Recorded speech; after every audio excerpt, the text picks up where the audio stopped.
Ako vnímate šancu Podnestierska na uplatnenie krímskeho modelu? To je značne zložitá otázka, ale ja by som odpovedal ešte trochu v tom kontexte Krymu. Nie je možné porovnávať Krím s Kosovom a nie je možné porovnávať ani automaticky Podnestiersko s Krymom.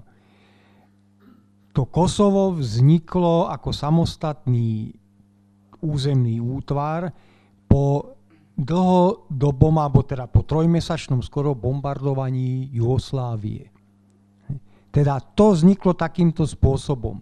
Keď sa pozrieme na Krím, opäť niektoré médiá prozápadné aj slovenské tvrdia, že to bol vojenský zásah, že tam bola vojna. Je možné hovoriť o vojne, keď nepadol ani jeden výstrel ruského vojaka na ukrajinského vojaka, policajta či tajného? Ako tam je? Jaká to je vojna?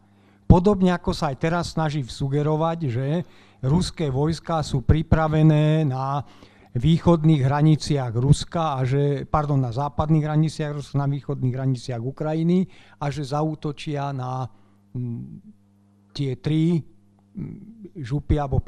regióny, oblasti, ktoré sú tam uvedené. Takže to je prvý moment, ktorý by bolo treba vidieť.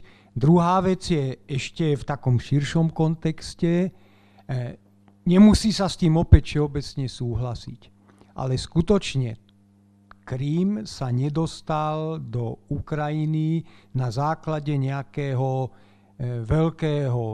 veľkej zmluvy. To bolo rozhodnutie, keby sa hľadali nejaké ďalšie prvky, ktoré boli s tým spojené, tak opäť sú tam aj nejaké právne pochybnosti, či to bolo v poriadku, alebo nebolo v poriadku. To je teda druhý taký moment. A teraz, keď došlo k tej zmene, pričom treba zdôrazniť, že samozrejme každá takáto zmena územia je nebezpečná.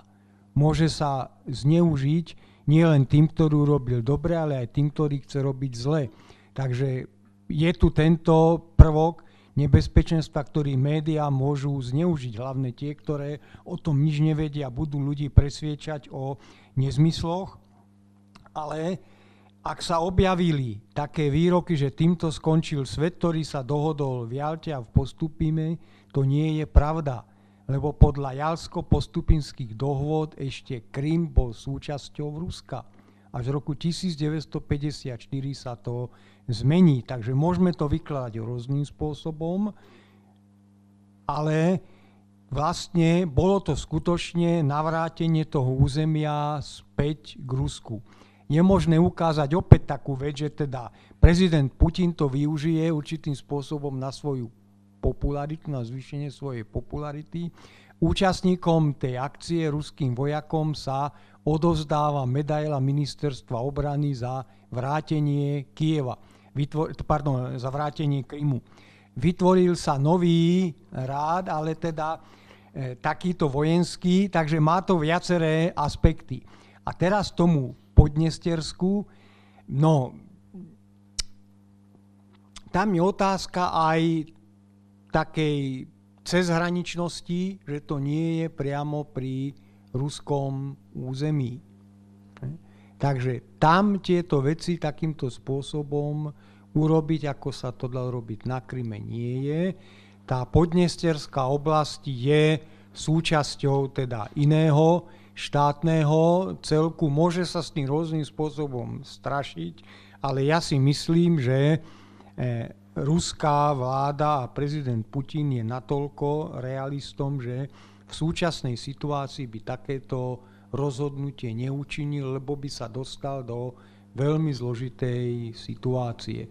Otázka je, ako môže vyzerať mapa Európy po nejakých rokoch, k čomu všetkému dôjde. Vylúčené to nie je, ako vo svetovej politike nič nie je vylúčené, ale osobne si myslím, že ak by sa aj niečo riešilo v Podnestiersku, nemôže sa použiť ten scenár, ktorý sa použil, alebo teda tie udalosti, ktoré sa použili pri Kryme.